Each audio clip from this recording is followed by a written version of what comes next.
Hello, ladies and gentlemen. It is I, Taylor Field, that Field of Fields, here today to give you a awesome spoilers in-depth review at the movie The Invisible Man. But before I get into that, I got a couple little plugs I want to shout out. So if you haven't heard already, but we're doing a Facebook Star Wars fan base poll. It is on the Clone Wars in celebration of Star Wars Season 7 of the Clone Wars resurfacing on Disney Plus. Me and Travis are covering that weekly, doing reviews, and it's a good time. Very good, very good. And if you're looking for more Clone Wars, we've just finished retrospecting and reviewing the entire series of the Clone Wars, all 6 seasons. It is great. It's good stuff. And yes, other than that, make sure you just check us out on social media. We always have tons of stuff going on. You can check us out on our Twitter, Geek vs. Cast, Patreon especially. We got a lot of stuff cooking. If you get the $1 or $5 tiers, there's a lot of good stuff that you can get. And we have as well our iTunes. Now we're trying to get 200 reviews. You can leave us a bad review if you hate what we do, or you can leave us a good one and we'll take that. That's great. But we're trying to get to 200. That's our goal. So we'd really love it if you could help us reach that. And God, what else? Oh, geekverse.ca. Our new website is live. It's up and running. You can check it out. It's a good time. Get to know us a little bit more. You can kind of just peruse, see what we're all about. It's great. Good stuff. But other than that, I think that is all of the plugs.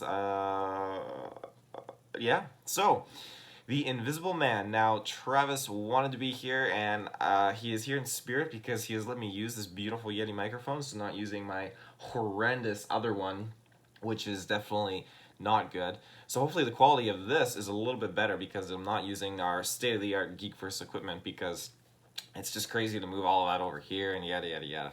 Anyways, he wishes he was here. He could not be here, but he's probably seeing the movie right now. Invisible Man. I was not overly excited to go into this movie. I was, I remember, like, I watched the trailer and it's like, oh, that's kind of cool. And then everyone was talking about how the trailer spoils it and stuff. And I'm not gonna lie, it completely went right over my head. I didn't remember what happened in the trailer to spoil it. I'm assuming now though that the trailer ruined it, whether or not it was psychological or real.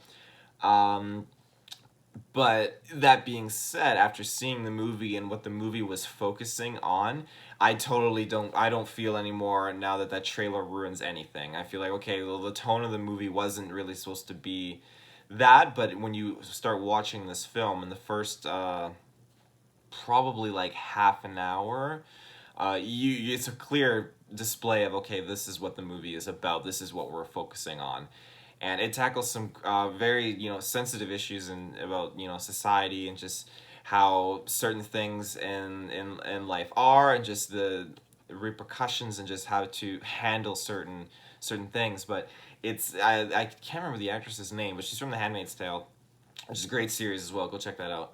But she's you really root for her as a character, and there's so much dynamic going on in her life that she's trying to overcome and she's trying to push forward, and just when certain things and events are happening, you root for her because it's helping develop her as a character, which I really liked. I like seeing the journey from her beginning point going all the way to the end, where she has really changed and become a completely different person, but it's come full circle, which is awesome. The movie did a great job of not leaving things untouched, but always making sure that when they plant something, that it comes back around and follows up, which is nice. Yeah, so even though I said, like, I wasn't excited for this movie at the beginning, when I walked out of the theater, I looked at my significant other and was like, "Did you like it?" And she said no. But I liked it. It turned it around. Like, I was pleasantly surprised. There's so much. There's a good amount of action that I really liked, and I thought, like, wow, these certain moments in this, like, are really doing it for me. It's really cool. My only con is it definitely felt like it was long. It definitely had a sense like, okay, they really cut these scenes, and just not in a bad way, but just it was a lot. Like, oh, we're here now, and then all of a sudden we're jumping to here. Like, oh, okay, there we are. And it was just a lot, but at the end of the day, still a great movie. And there were so many parts that left me thinking, like, oh my god. And there's certain times in a movie when your brain can't keep up, right? So an event happens, and all of a sudden, like, you're trying to predict like what's gonna happen, what's going on, and then, but it happens, and it happens within the span of 3 seconds, and you're still not caught up. It's just happening. It's so quickly, and you sit there and you realize like, oh my god, I figured it out now. This is just what just happened on the screen. They just showed us, and that's what happened. My brain is caught up, and it's like, what the hell? Which is a good thing, I think. I mean, to me, I think it's a good thing because movies are very predictable in certain time or like ways, and when you're trying to figure out how like, oh, this is obviously going to happen with in this character in this way, and then they beat you to the punch and they just whip it, like whip it real good, and it's like, whoa. Yeah. Anyways, so I definitely would say go see this movie in theaters. I think it's justified that you could spend money. I think it's justified, you can spend your whole dollar and not on a cheap Tuesday or something like that. But yeah, I think it was very well done. So, that being said, I am going to dive into spoilers. Three, two, one. It's just me. Taylor assembled. How sad. Um, so, God, where to begin with this movie? Right away, the invisible guy, uh, he just I love what they did with him. He was just so awesome. I love his suit. There was many scenes where like his suit was like glitching in and out from being invisible to being real, and it was just so awesome. Oh my god, I loved it. He so far is my top number one villain of the year. I love, he felt like a super villain. I just love. I love the suit. For the whole time leading up to this movie, I thought that he did something like Invisible Man, like did something to his skin and was able to make his actual body invisible, but them using the suit made it so much better, and it just fit so nicely with the story and what they're trying to do, and how they swapped the brothers out to trick you, which I thought was just, it was great. And that's falling back to what I said earlier about how this movie sets up what it's going to be about and what it is. It's not focusing on the. I mean, it has psychological elements to it and aspects like that you have to overcome, but when it involves the Invisible Man, it is not psychological. They, from the moment that Invisible Man is making his appearance in the film, appearance, um, they clearly set the stage like, okay, she is not like doing this intentionally, she's not hallucinating, she's not having a psychological breakdown. He is clearly invisible and he is clearly doing things, and I like it because you're always kind of using your peripheral vision throughout the movie trying to think, okay, what's going on, like, is there something moving? And from the moment that she puts the knife down on the counter and the knife just falls off, but you don't hear it land and hit the ground, and then you see the flames turn up on the stove, it's just crazy. um that's when you realize, okay, at least I was trying to tell myself like, oh, maybe they're still trying to go psychological, maybe that's just part of it, and they want you to think like, okay, we're seeing it from a different point of view, but in reality we'll get like filler scenes showing that she was doing it the whole time, kind of like the Saw treatment, like we see one way, but then at the end they show everything, like, oh, it was really me, big bad booty daddy.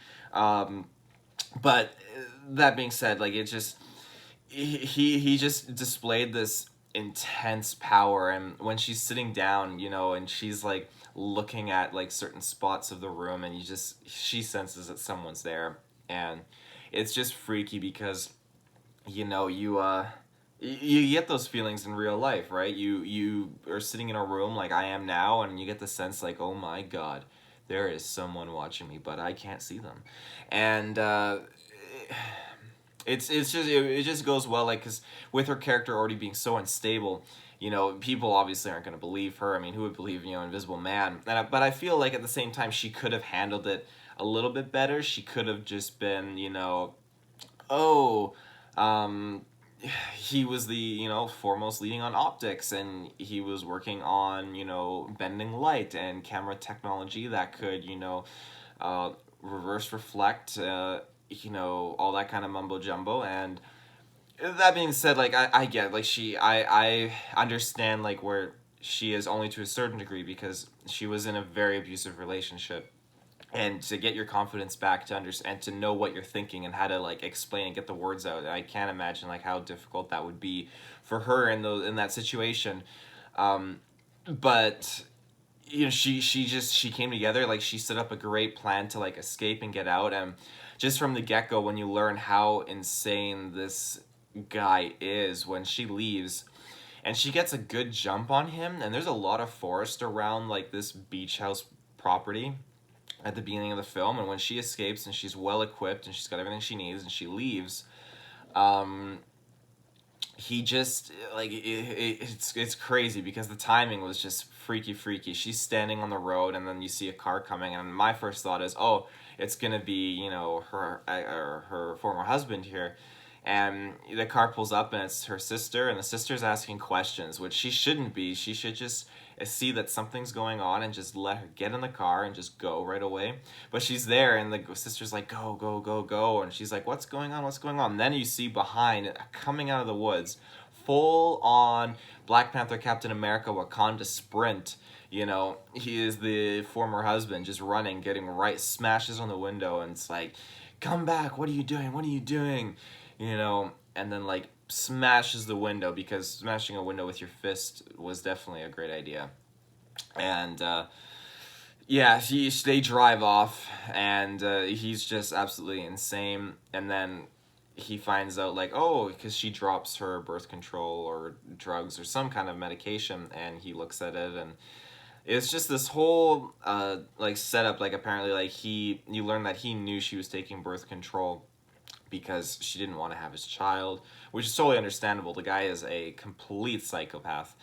And yeah, so it was crazy. He set the tone up in that brief bit of time, like, okay, this guy is just brutal. And then I liked getting to see the dark side of him without actually seeing him. You know, there wasn't much of a face painted to this villain. And when you give a monster or a bad guy a face, it becomes something that we can see, and we can, in my personal opinion, you don't sympathize, but you can, and not even relate, but you can connect with it. You know, you see that person's like eyes and face and everything, and you know, you build that connection to that character, and it becomes less fearful, less more so of a villain. You know, there's certain times when, you know, like Pennywise and It and those kind of types of characters where, you know, they're villains and they are terrifying, but at the same time, you know, you feel like, okay, you can get that confidence like the kids did in that movie to overcome and beat him. And that being said, that's great. But then when you have something that you can't see, you can't put a face to, it's just this thing that you know exists and it's there, it becomes more and more terrifying, in my opinion. Something that is completely out of your control, that you can't stop. You know, you can't talk to it, you can't reason with it, you can't get anything anywhere with this thing. And this villain in this movie, Adrian, I found was just he was such a good villain in that sense that, okay, we got to see this aggression at the beginning and it was purely terrifying, and then after he faked his death, it escalated where he was wearing, you know, this suit, and he was just doing things like breathing behind her, and just, you know, when Cecilia, the Handmaid's Tale's girl actress, was in the room, and she was just crying because the Invisible Man sent a fake email to her sister, saying, "I never want to see you again. Wish you were dead." Wild stuff. And so he, she was just, Cecilia was crying on the floor, and she was staying with her sister's police officer friend and his daughter. And the daughter, probably like 18, comes into the room, is like, you know, we should have a girls' night, yada yada yada, just have some fun. And it just seemed great. And all of a sudden, the daughter gets just backhanded and smacked down into the ground. And I thought, okay, the daughter's gonna say now, like, oh, you know, there is someone in this room, like, what the heck? But she didn't say that.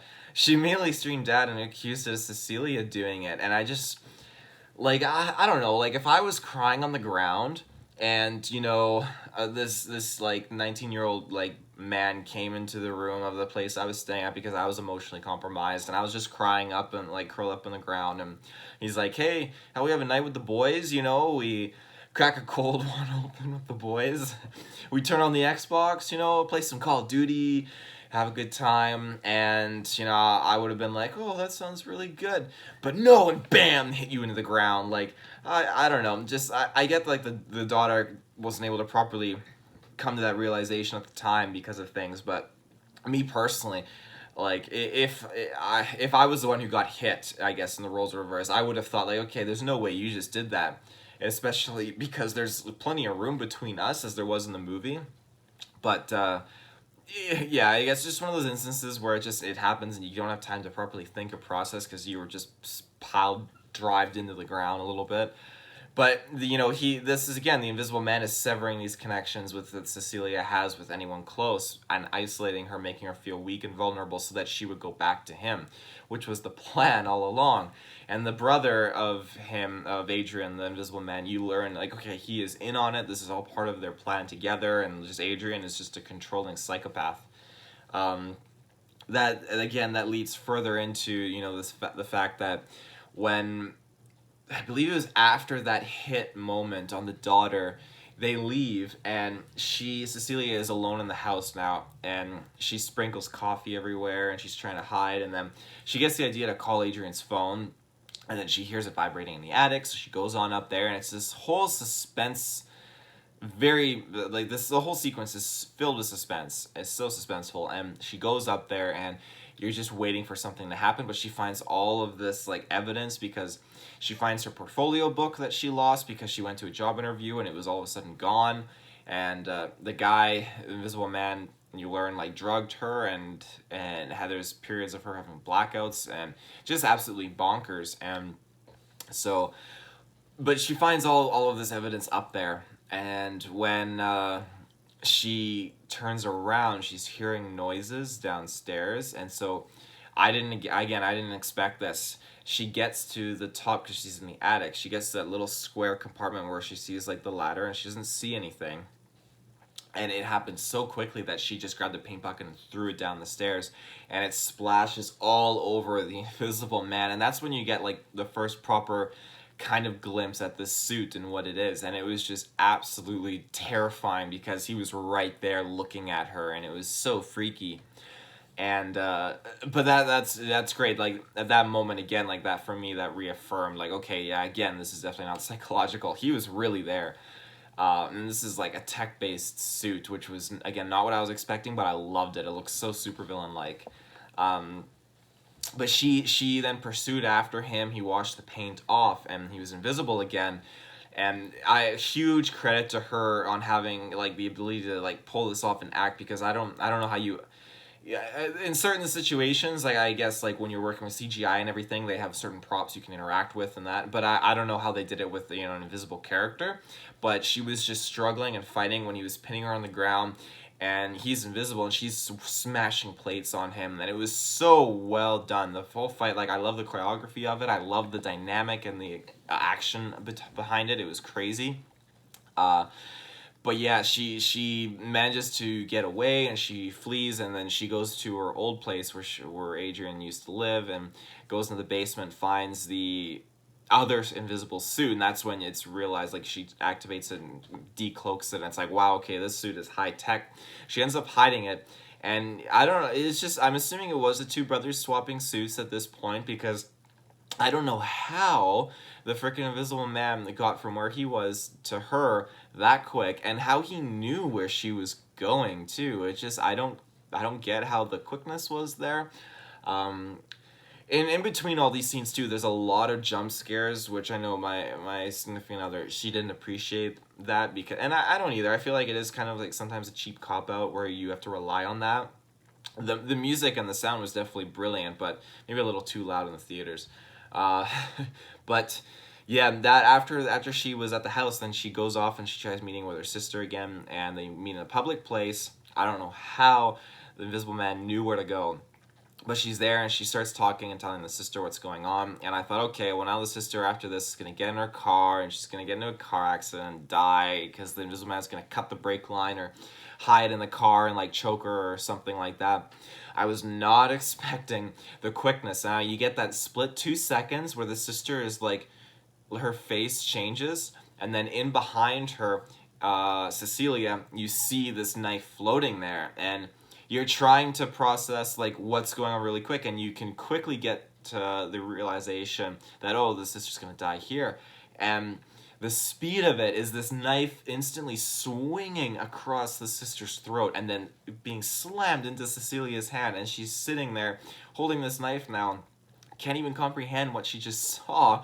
And then people sitting next to her like turn over and then start screaming, and everyone's freaking out, and now you're thinking, oh no, like, oh, this poor woman is totally just screwed over now. This is just absolutely horrible. You feel so bad for her, and she ends up going like to the psych ward and all this mumbo jumbo. And she at this point in time, I would say I'm not sure how long she was probably there for, maybe a few weeks, but I think that this point in time is when she was raped and like drugged and taken advantage of, because we learn that, okay, she is pregnant now, and she doesn't remember, but like when it happened, but the doctor, when she's talking to her, says, you know, oh, actually, no, it probably wouldn't have been when she was in the psych ward, because it was a nod back to when she got out of the hospital the first time from her job interview.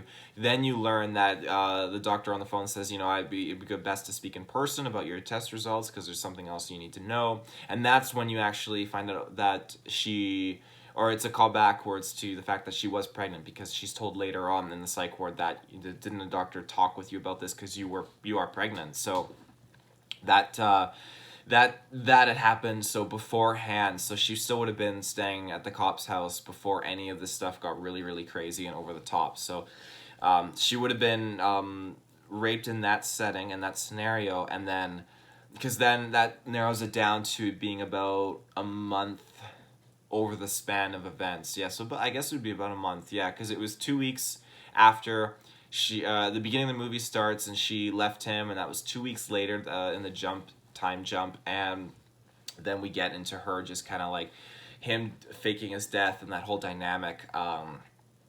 Okay, well, that clears it up for me. I had to like say that out loud to properly timeline these events. But yeah, so she's in the psych ward now, and she knows that she's pregnant, and she's sitting in her room, and the security faculty member is like going through the room, checking to make sure everything's secure, no hidden weapons or anything. And then like she goes out, or yeah, she leaves the room, closes the door, and Cecilia just gets up, and you know that he's in the room. You totally do.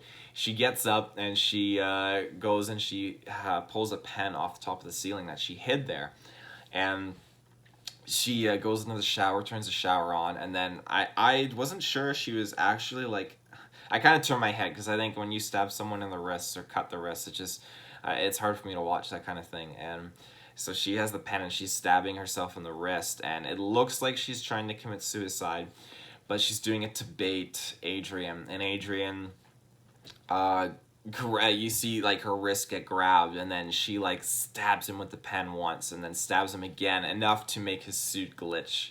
And now you see like this is the first time you get to see him in like the black suit just like phasing in and out, and it was just so cool. And the music kicked in, which was really cool. And then a security guard sees on the door through the window that she's out of bed, so he opens the door and he goes in and is like, you know, you need to get back in bed or whatever. And then you hear like he knows something's off, but he looks to his side and then he doesn't see anything.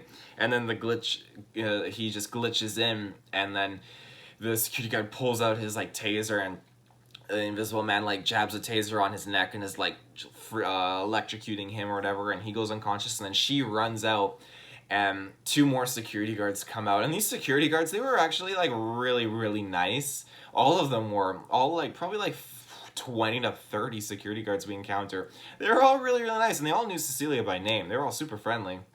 But she runs into 2 of them, and then the 2 of them get up, and she's like yelling at them like, oh, watch out, watch out. And then this whole hallway fight sequence was so cool. I'm a sucker for hallway scenes. You got Darth Vader in Rogue One hallway scene. You got the Invisible Man hallway scene. Give me a hallway scene in a movie, and that's just extra points in my book. So this whole scene, like, security guards kept running in, and he was like phasing in and out, appearing in front of some of them and appearing behind of the others, and just he was like grabbing their weapons and like beating them up, and like the fighting was brutal what he was doing, and it almost felt like the suit gave him super strength at times. But he this one guy was like down on his knees and he was holding a gun up to his head, and you see the gun floating there, and you just hear the guy go bang. The Invisible Man says that as a joke, and then he walks past him, and then you just see the gun like swinging by the cop, and the security guard's just kind of like not sure what to do. But then he gets shot from behind, which is very sad. But the Cecilia like gets a gun and like runs after him, and he's like running outside, and you can see him like phasing in and out through doors and phasing in and out in the parking lot, and Cecilia is running after him, and more security guards are coming. But when he's like phasing out in the rain and everything, it was pretty cool. And like my significant other, whenever she gets like totally freaked out, like she breaks a few bones in my hand because she's holding it, and a jump scare happens. So it's totally fine. But so where there's one scene where she's looking around trying to see what's going on, and then he just phases in right in front of her, and it's like, whoa, like it definitely freaks you out, and because you don't expect it again when that happens. And this other cop pops up, or sheriff, and he's clearly like this Invisible Man shoots him, and then he sees the Invisible Man, but for some reason the Invisible Man didn't shoot him again, which I found a little bit weird, like no witnesses kind of thing, right? So very, very odd. And it was at this point too that Cecilia was approached by the brother and was told, like, if you go back to Adrian, we can make, the murder go away, we can make all this go away, all you have to do is go back and have life like it was with the baby. And that's just unacceptable. You can't go back to that kind of thing. It wouldn't work.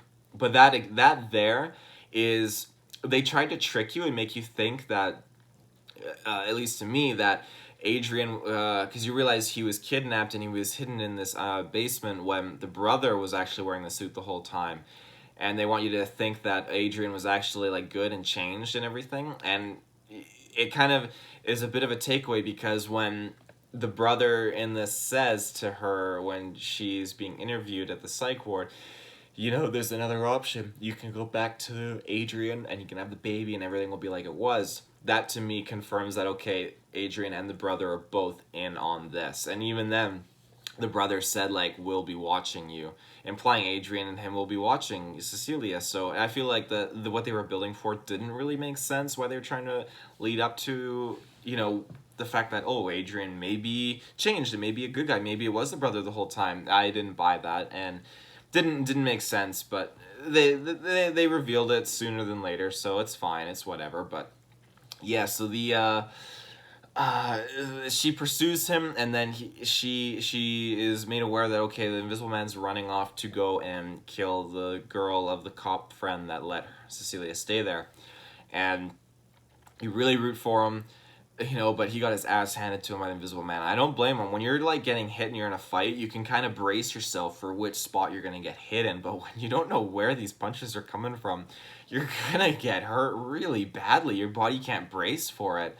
You just try to like tighten up, but you get hit in the face. It's just wild. But thankfully the daughter didn't get killed, and thankfully James, the cop, didn't get killed. I really, really like James. He was awesome. He was such a good friend, and he was an awesome cop in this movie. So when Cecilia gets there, she just like kicks the shit out of him and shoots him and ends up killing him. And it turns out, okay, it is the brother, and you have witnesses to attest to the fact that, okay, this guy was invisible, wearing some suit, some crazy suit. And then this is when it like really, really jumps, because then like the SWAT goes into Adrian's house, and then I don't know how or why they knew to go look at Adrian's house, some tip-off or whatever, but went there, found him in the basement, and so they rescued him. He got out, he was alive again, and so he invites Cecilia over, and Cecilia goes over, and you learn, okay, she's wearing a wire to get a confession because she knows that Adrian is bad, and she knows that Adrian orchestrated this whole thing. So she's there for dinner and everything. It's nice, and it shows, okay, there's the camera pointing down at the table where you can see her and Adrian talking. So now earlier I mentioned there were two suits. So she had hid one of them when she went back to Adrian's house before she went to see her sister. So she found that suit that she had reactivated, and she had hid it in the vents. And when she was there for dinner, she said, oh, I just need to like clean up or whatever a little bit. And she went to the washroom, and he just sat at the table. Reality, she went to get the suit, put it on, and all of a sudden you see him holding the knife. and he just slits his throat. And the camera footage just shows him committing suicide. And it's genius what she did, because then yeah, she comes running out, and it's like, oh, maybe what was that, definitely her, or was it another player in the game here? But she's crying, and she calls 911, and she's slowly backing out of frame of the camera, and then her like expression completely changes from being sad to just composed and like, I win. And she's looking at him, and she just says like, surprise. And that was a nod to the fact that he had said that to her previously in the movie when he was invisible. And yeah, she says it, and she just has that upper hand. She goes outside, and James is running in like, is everything okay? And she's like, yeah, she's got the suit in the bag.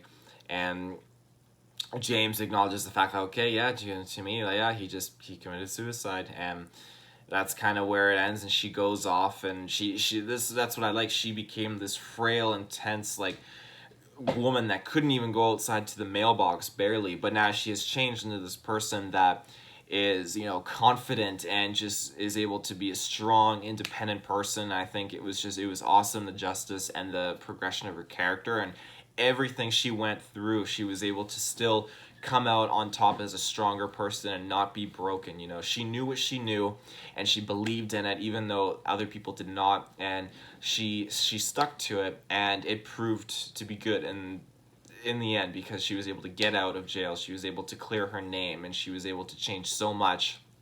And yeah, it was such a good story. And I walked out of the theater feeling very, very very, very very good. Like, okay, this was a very intense but very delivering story, and I really enjoyed the suspense and the execution and development of it. It was really, really good.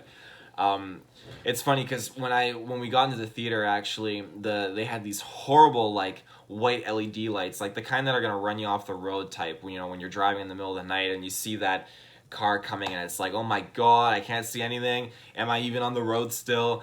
And they had those lights on the ceiling. It was so bright. And then when the movie started, we got right in there, and the lights were still on, and like this guy in front of us was like, turn off the lights, like yelling it out like someone's gonna hear. But the thing that they don't realize is movie theaters don't have like a full-time active projectionist working. I think they have one person who makes sure the machines are like up to date, and kind of walks through, the aisle upstairs like every couple of hours. But there's not someone just sitting up there. And that's because they're all digital now. They're on automatic timers. They just play automatically. It's not someone putting a reel in anymore. And this has been the new technology for the past 10 years. It's been all digital.